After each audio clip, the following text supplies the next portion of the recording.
ఇలా అధికారం చేపట్టిన వెంటనే అలా జన్మతహా వచ్చే పౌరసత్వాన్ని అంటే బర్త్ రైట్ సిటిజన్షిప్ని రద్దు చేశారు ట్రంప్. అధ్యక్షుడిగా పదవి బాధ్యతలు స్వీకరించిన వెంటనే 122 ఏళ్లుగా ఈ పద్ధతిని రద్దు చేస్తూ ఎగ్జిక్యూటివ్ ఆర్డర్ జారీ చేశారు. ట్రంప్ తీసుకున్న ఈ నిర్ణయం ఇప్పటికే వివాదాస్పదమైంది. 22 రాష్ట్రాలు, పలు పౌర హక్కుల సంఘాలు దీనిపై కోర్టుకెళ్లాయి. ఓ కోర్టు ఇప్పటికే ఎగ్జిక్యూటివ్ ఆర్డర్ పైన స్టే విధించింది. కోర్టులో ఏం జరుగుతుంది అనే విషయాన్ని పక్కన పెడితే ట్రంప్ పెట్టిన గడువు సమీపిస్తున్న కొద్దీ చాలా మందిలో భయాలు ఎక్కువయ్యాయి.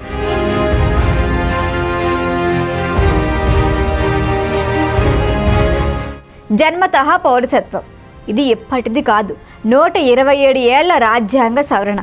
తల్లిదండ్రులకి పౌరసత్వం లేకపోయినా వాళ్ళకి జన్మించిన పిల్లలకు అమెరికన్ జాతీయతను కట్టబెట్టే అద్భుతమైన సవరణ ఇది. దీన్నే పట్టుకున్నారు ట్రంప్.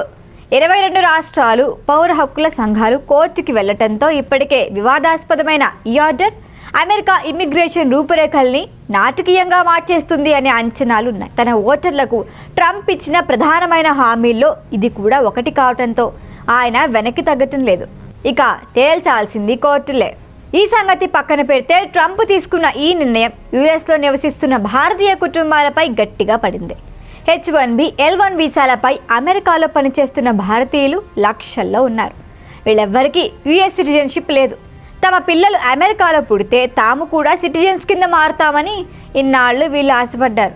వీళ్ళ ఆశలపై నీళ్లు పోశారు ట్రంప్. ట్రంప్ నిర్ణయంతో కొంతమంది భారతీయ మహిళలు తమ ఆరోగ్యాన్ని, తమకి పుట్టబోయే బిడ్డల ఆరోగ్యాన్ని ప్రమాదంలోకి నెడుతున్నారు. అవును, తమ పిల్లలకు ప్రీ టర్మ్ డెలివరీ చేయమని గర్భవతుల సంఖ్య అమాంతం పెరుగుతోంది. ఇచ్చిన గడువు కంటే ముందే సిజేరియన్ చేయగలనని అంగీకార పత్రాలు అందించే భారతీయ జంటల సంఖ్య రోజు రోజుకు పెరుగుతోందని స్వయంగా అమెరికా గైనకాలజిస్టులు వెల్లడిస్తున్నారు. ఇంతకీ ఆ డెడ్ లైన్ ఏంటో తెలుసా? ఫిబ్రవరి 20కి. ఈ తేదీకి ముందు అమెరికాలో పుడితే పౌరసత్వం, ఈ తేదీ దాటిన తర్వాత ఒక్క సెకండ్ ఆలస్యంగా అమెరికాలో పుట్టిన బిడ్డకి పౌరసత్వం దక్కదు. అందుకే సిజేరియన్ల కోసం భారతీయ గర్భవతులు హాస్పిటల్స్ ముందు క్యూ కడుతున్నారు. ట్రంప్ ఇచ్చిన ఎగ్జిక్యూటివ్ ఆర్డర్ ప్రకారం అమెరికా పౌరసత్వం దక్కాలంటే తండ్రి లేదా తల్లి ఒకరికి ఆల్రెడీ పౌరసత్వం ఉండాలి, లేదా ఇద్దరిలో ఒకరికి గ్రీన్ కార్డు ఉండాలి, లేదా ఇద్దరిలో ఎవరో ఒకరు అమెరికా డిఫెన్స్లో పనిచేస్తూ ఉండాలి. ఈ నిబంధనల చట్టంలోకి రాని పిల్లలు 21 ఏళ్ల తర్వాత స్వచ్ఛందంగా అమెరికా వీడాల్సిందే. అంతేకాదు, ఈ 21 ఏళ్లలోపు కూడా వాళ్ళకి ప్రభుత్వం నుంచి ఎలాంటి బెనిఫిట్లు ఉండవు. దీంతో చాలామంది మహిళలు 8వ నెలలోనే సిజేరియన్ల కోసం ప్రయత్నిస్తున్నారు. మరీ దారుణమైన విషయం ఏంటంటే 7 నెలల గర్భంతో ఉన్న ఓ మహిళ సిజేరియన్ కోసం ఓ హాస్పిటల్కి వచ్చింది. ఆమెను చూసి వైద్యులే షాక్ అయ్యారు. కౌన్సిలింగ్ ఇచ్చి పంపించారు.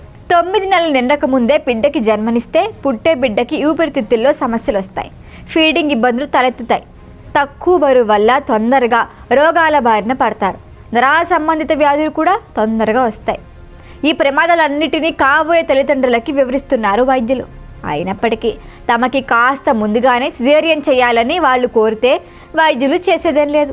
ఎందుకంటే అక్కడ చట్టాలు అలా ఉన్నాయి. మరి H1B లేదా L1 వీసాలపై యుఎస్లో ఉన్న భారతీయులు అనేక లక్షల మంది ఉన్నవారు దశాబ్దాలుగా అక్కడే నివాసం ఉండగలరని మరియు పిల్లల్ని కనగలరని, స్వయంచాలకంగా అమెరికన్ పౌరులుగా మారతారని ఊహించిన వాస్తవం ఈ భయాందోళనకు కేంద్రంగా ఉంది. కానీ ఇప్పుడు ఆ తలుపు మెల్లగా మూసుకుపోతోంది. ట్రంప్ నిర్ణయం గ్రీన్ కార్డు హోల్డర్లపై పెద్దగా ప్రభావం చూపదు, కానీ వాళ్ళ సమస్యలు వాళ్ళకున్నాయి. గ్రీన్ కార్డు హోల్డర్లకు ఫిబ్రవరి 20 తర్వాత పిల్లలు పుట్టినప్పటికీ వాళ్ళు అమెరికన్ సిటిజన్లే అవుతారు. కాకపోతే దానికి సంబంధించిన విలువైన పత్రం కోసం వాళ్ళు ఏళ్ల తరబడి ఎదురు చూడాల్సి రావచ్చు. ఎందుకంటే ఆ వెయిటింగ్ లిస్ట్ అంత పెద్దగా ఉంది. మరి 10 లక్షల మందికి పైగా భారతీయులు అమెరికా గ్రీన్ కార్డ్ కోసం వెయిట్ చేస్తున్నారు. ఆ అప్లికేషన్లన్నీ ఎప్పుడు ప్రాసెస్ అవుతాయి, ఎప్పుడు గ్రీన్ కార్డ్ వస్తుంది అనేది ట్రంప్ కూడా చెప్పలేరు. సో వర్క్ వీసాలపై నివసిస్తూ గ్రీన్ కార్డ్ కోసం ఎదురు చూస్తున్న భారతీయుల పిల్లల భవిష్యత్తుని ట్రంప్ తాజా ఎగ్జిక్యూటివ్ ఆర్డర్ డైలమాలో పడేసింది. వాళ్ళు ఇండియాకు వచ్చేయాలి, లేదా మరోసారి వీసా కోసం దరఖాస్తు చేసుకోవాలి. ఇంకోసారి వీసా కోసం పెట్టుకుంటే వస్తుందనే గ్యారంటీ లేదు. అమెరికాలో 13 మిలియన్ల మంది వలసదారులు చట్టవిరుద్ధంగా నివసిస్తున్నారని ఓ అంచనా. వారి పిల్లలు అమెరికా గడ్డపైన జన్మిస్తే ఇక చట్టవిరుద్ధం అనే ప్రశ్నే తలెత్తదు. తల్లిదండ్రులు కూడా యుఎస్ సిటిజన్లు అయిపోతారు. ట్రంప్ వ్యతిరేకిస్తున్నది ఇదే. అందుకే ఆయన ప్రెసిడెంట్గా బాధ్యతలు తీసుకున్న మొదటి రోజే జన్మతహా ప్రాప్తించే పౌరసత్వం విధానాన్ని రద్దు చేశారు. ఇప్పటివరకు ఏ అమెరికా అధ్యక్షుడు చేయని సాహసమే ఇది. అయితే ఇందులో ట్రంప్ సక్సెస్ అవుతారని గట్టిగా చెప్పలేం. ఎందుకంటే ఆయన ఈ విషయంలో సుప్రీంకోర్టుతో ఢీకొట్టబోతున్నారు. అమెరికా సుప్రీంకోర్టు ఎప్పుడు ప్రజల పక్షపాతి. ఆ విషయం ప్రతి అమెరికన్కి తెలుసు.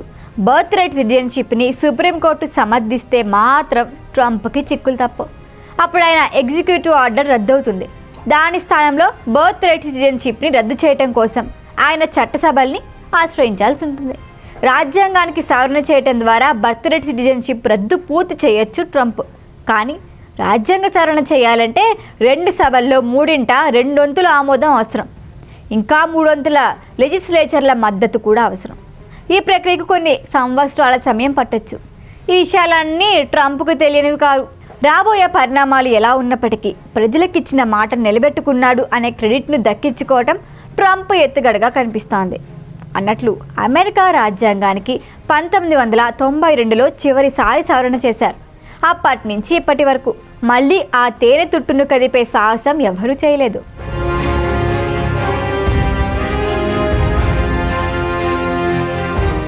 ఈ వీడియో కనుక మీకు నచ్చినట్టయితే లైక్ చేయండి, షేర్ చేయండి, సబ్స్క్రైబ్ చేయండి. అలాగే పక్కనే ఉన్న బెల్ ఐకాన్ని క్లిక్ చేయండి.